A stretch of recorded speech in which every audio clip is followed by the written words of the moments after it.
Periodismo objetivo, responsable y equitativo.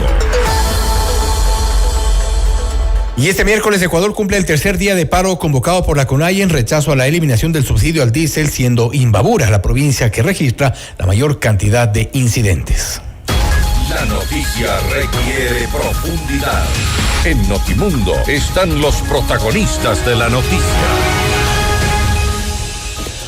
Hacemos contacto a esta hora con Stephanie Macías, analista política, para hablar sobre el gobierno y el movimiento indígena. Ambos sectores enfrentados durante estos 3 días de paralización, 3 días de movilizaciones. No parece haber una luz, de momento una luz verde que permita retomar las actividades normales en el país. ¿Y de qué depende esto? Vamos precisamente a hablar sobre este tema. Stephanie, gracias por estar con nosotros. Fausto Yepes le saluda, bienvenida. A ver si podemos encender el micrófono, ahí está. Ahí estamos. Ahí estamos, perfecto. Sí, gracias. Bienvenida. Gracias por la invitación. Cuéntame. A ver, la disputa, esta pugna que se ha mantenido entre el gobierno y la Confederación de Nacionalidades Indígenas del Ecuador a propósito de las manifestaciones parece no encontrar un rumbo, no encontrar un norte, una salida, tomando en cuenta que ambos mantienen posiciones completamente cerradas, principalmente respecto a la eliminación del subsidio al diésel. ¿Hay alguna opción, una tercera vía?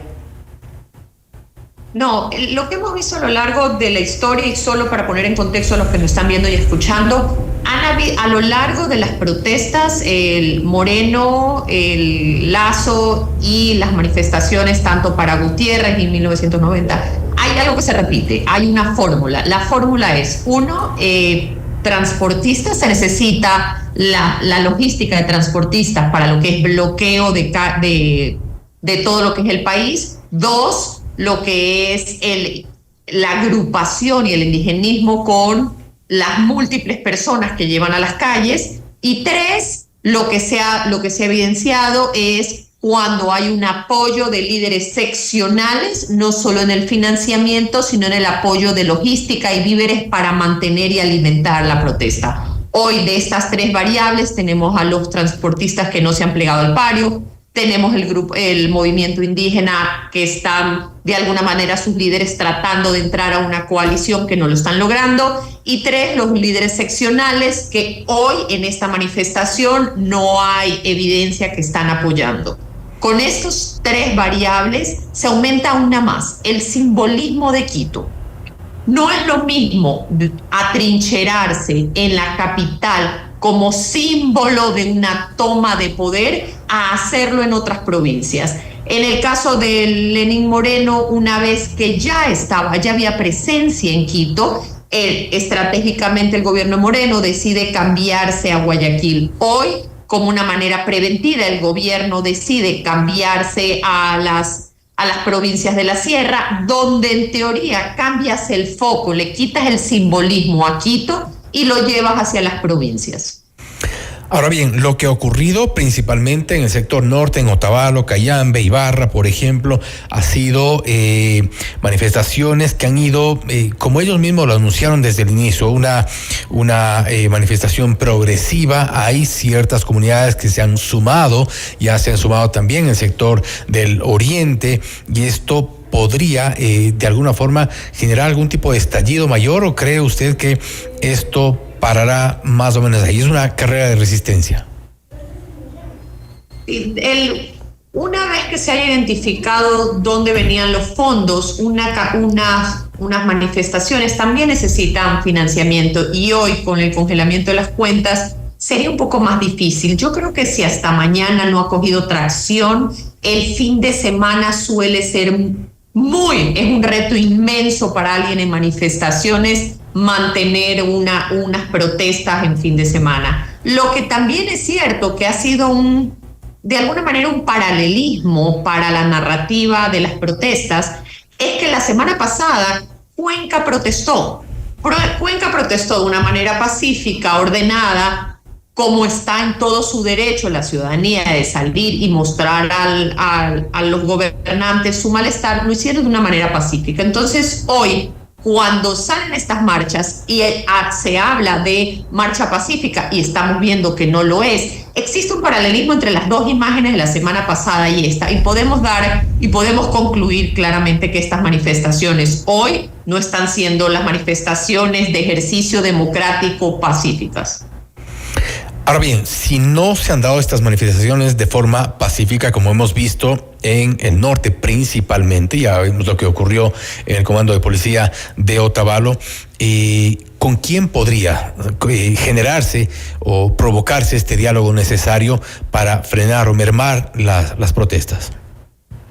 Bueno, a lo largo de la semana hemos estado viendo tanto, lo hemos visto en redes, lo hemos visto en medios de comunicación, hemos visto al ministro Luque, la ministra de Gobierno, han estado de alguna manera activándose en comunicaciones y en conversaciones con diferentes líderes. Vimos la comunicación del presidente diciendo que no iban a ceder, que esto era una decisión tomada, y aquí hay una narrativa interesante. Normalmente en las últimas 3 manifestaciones, 2 en el caso del presidente Moreno, en el caso del presidente Lasso, sobre el diésel, la eliminación del diésel, la narrativa era económica.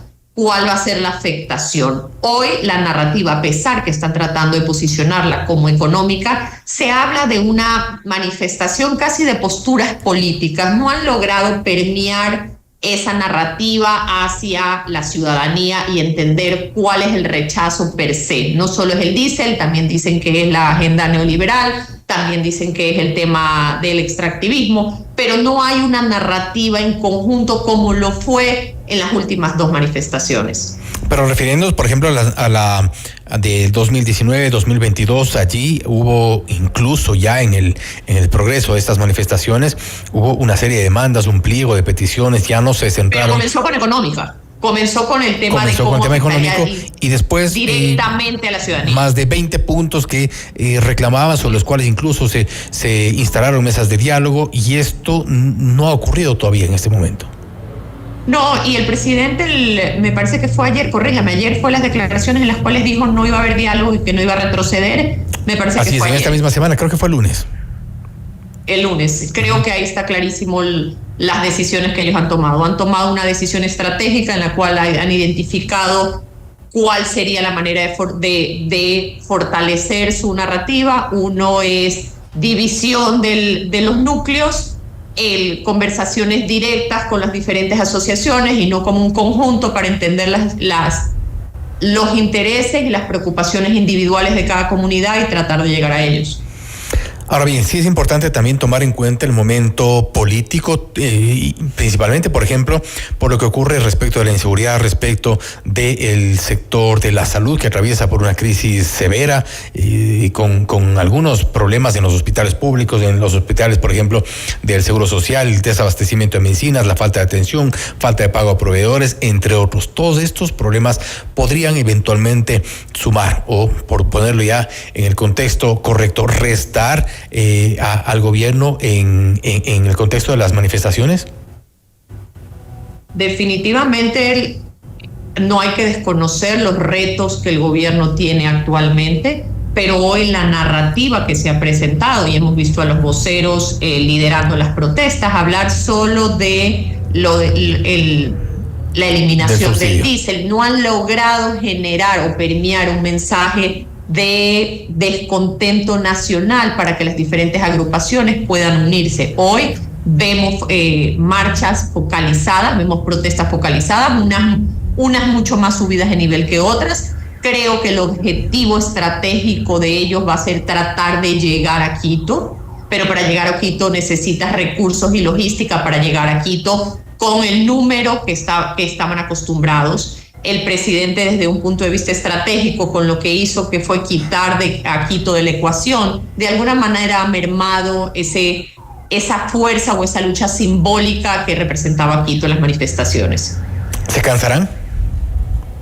Repíteme. ¿Se cansarán los manifestantes en este propósito, tomando en cuenta el nivel de asfixia al que pueden estar expuestos por la falta de financiamiento, por la falta de movilizaciones, por la falta incluso de otros grupos que puedan eventualmente sumarse? Usted mencionaba, por ejemplo, a los transportistas, y es evidente, desactivado el sector del transporte, no hay quien bloquee carreteras, no hay quien apoya este tipo de manifestaciones.